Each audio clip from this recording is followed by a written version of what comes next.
Throughout the ages, architects and engineers have designed and built the great structures that have made our world and withstood the test of time.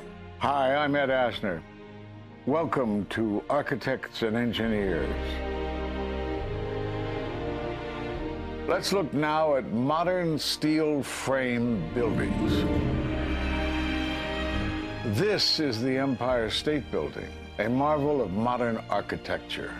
It was built to last. Architects and engineers of today use computers to design and engineer buildings that will endure the forces of nature, such as earthquakes, fires, and hurricanes. This modern skyscraper was also built to last.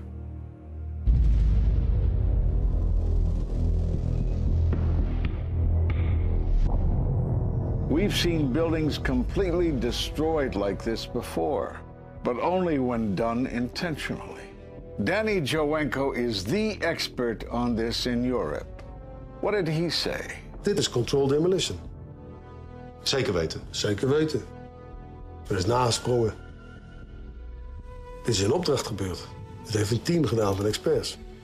Let's compare. Explosives are used to demolish buildings like this in just seconds. Okay, so it's a controlled demolition. What's the problem with that? Well, it happened on the afternoon of 9/11 at the World Trade Center. Let's just think about this. Controlled demolitions cannot be engineered and rigged in a day. It takes months. And therefore, this event must have been planned in advance. You hear that? Keep your eye on that building as they coming down. The building is about to blow up. Move it back. We are walking back. There's a building about to blow up. Did they actually use the word brought down, and who was it that was telling you this? The fire department, and they did use the word, we're going to have to bring it down. And these people heard explosions. We heard this sound that sounded like a clap of thunder. It looked like there was a shock wave ripping through the building, and the windows all busted out. About a second later, the bottom floor caves out. The building followed after that. He takes his hand off, and you hear 3, 2, 1, and it was boom, boom, boom, boom, boom. And these reporters recognized it as a controlled demolition. And I turned in time to see what looked like a skyscraper implosion. Looked like it had been done by a demolition crew. The whole thing just collapsing down on itself. For the third time today, it's reminiscent of those pictures we've all seen too much on television before, when a building was deliberately destroyed by well-placed dynamite to knock it down. It was almost as if it were a planned implosion. It just pancaked. So what's the problem if this was a planned demolition? Well, we are told by government agencies that this building came down as a result of normal office fires. The National Institute of Standards and Technology produced their final report in 2008. World Trade Center 7 collapsed because of fires fueled by office furnishings. It did not collapse from explosives or from fuel oil fires. Well, what do you think brought down the building? And what caught my eye is more than 1,300 architects and engineers examine the evidence about Building 7's collapse and disagree with the official report issued by the National Institute of Standards and Technology. I certainly am much more open-minded about it than I was, and it is because of the involvement of the 9/11 families and all these engineers and architects. You are about to hear from architect of 23 years, Richard Gage, AIA, member of the American Institute of Architects and founder of Architects and Engineers for 9/11 Truth. Now there are more than 1,500 architects and engineers who say that it could not have been brought down by office fires. They are backed by 9/11 family members who are calling for an independent, unbiased investigation. I'm Richard Gage. Fires have never before caused the collapse of any skyscraper. even though there are numerous examples of much hotter, larger, and longer-lasting fires in these buildings. And in the case of Building 7, the fire that NIST said started the collapse had actually burned out over an hour before. It could not have caused the collapse, as NIST claims. Yet this 47-story, modern steel-framed skyscraper, which was not hit by an airplane, collapses mostly into its own footprint like a house of cards, as fast as a bowling ball falling off the side of the building, in just under 7 seconds. Listen to the experts. Building number 7 descended in free fall for the first 100 feet, which means that there was absolutely no resistance to the descent whatsoever. NIST has admitted it went into free fall for 8 stories. And going from motionless to free fall instantly, that's a bothersome part of the puzzle because NIST never explained it. We've got a building that came down in its own footprint, so all of the columns really needed to be severed at the same time in order for that structure to fall the way that we saw. The symmetry is the smoking gun. The whole building completely comes down in one continuous motion. There couldn't have been any structural resistance.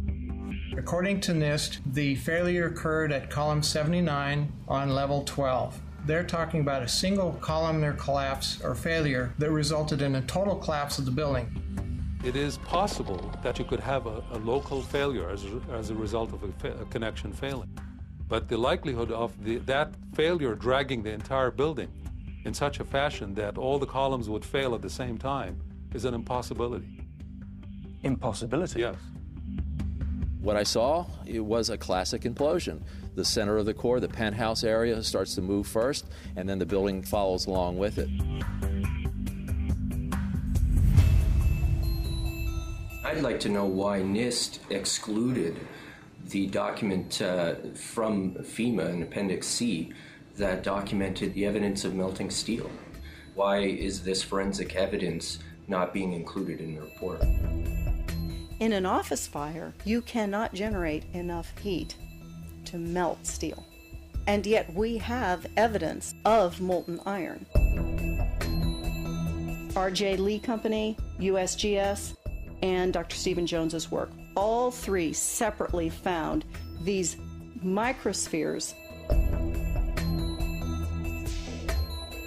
In the dust, we found what we characterize as unreacted thermitic material in the shape of some very tiny red-gray chips, which have different properties, and in the reaction they produce molten iron, which is the prime indication of a thermitic reaction. And such a reaction can be used to destroy steel structures.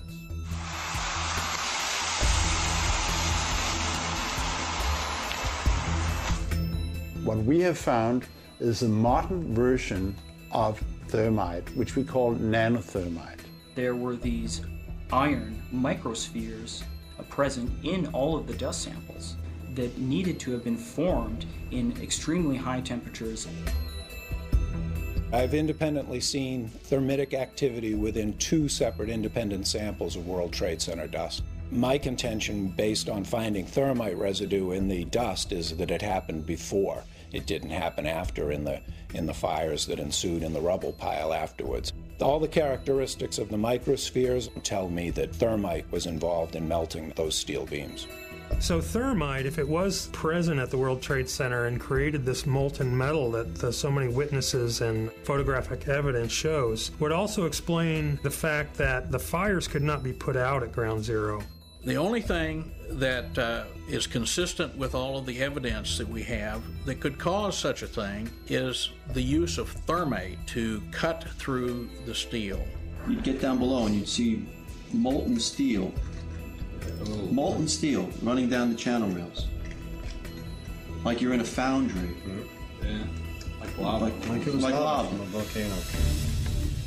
Well, the manual gets into thermite, and if it says if you have melted steel or concrete, which we had on 9/11. We should test for it. It's this fused element of steel, molten steel and concrete and all of these things all fused by the heat into one single element.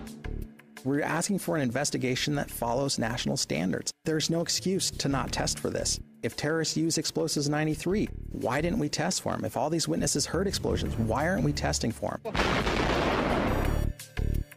NIST concedes that they found no evidence for explosives.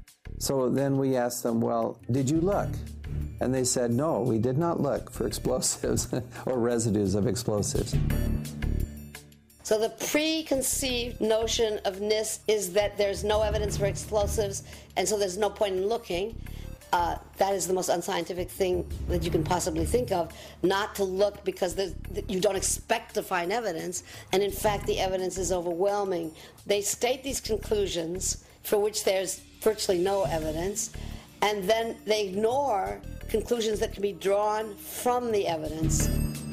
The Freedom of Information Act request to NIST was denied with the claim that releasing this data might jeopardize public safety. How could it possibly jeopardize public safety? The destruction of evidence was a criminal act in itself. It was already being carted away and destroyed when the FEMA investigators got there about a month after September 11th. You can't do science when you are deprived of the evidence and when your hypothesis is the least valid instead of the most likely. When the most likely hypothesis in the case of Building 7 wasn't even mentioned. This is not science.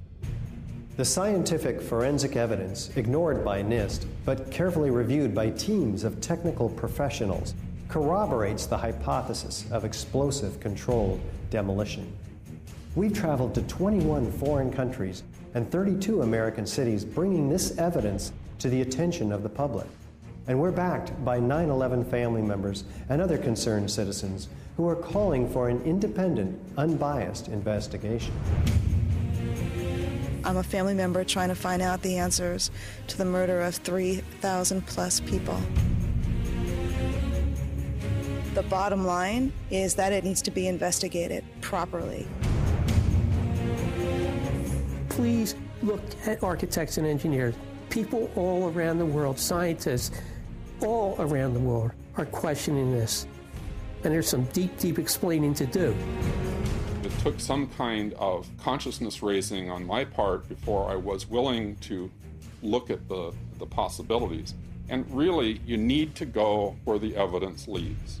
As an engineer, and I have 3 degrees in engineering, I signed that petition for architects and engineers for 9/11 truth some time ago because the American people absolutely need the truth of 9/11. Look at the evidence. In fact, I'll say this very categorically. Any reasonable person who looks at the evidence that's been brought forward has got to come away with the feeling that something has to be done, a real investigation has to be put forward. We will never heal. This country will never, ever, ever forget that day. We have to demand a new investigation. I want justice here. The country owns this. We were all victims. You all should want answers. It's not just ours, not just mine. We all lost something that day. It's distressing for everyone to come to terms with this evidence, but we must pursue the truth wherever it leads. Look at the evidence and decide for yourself.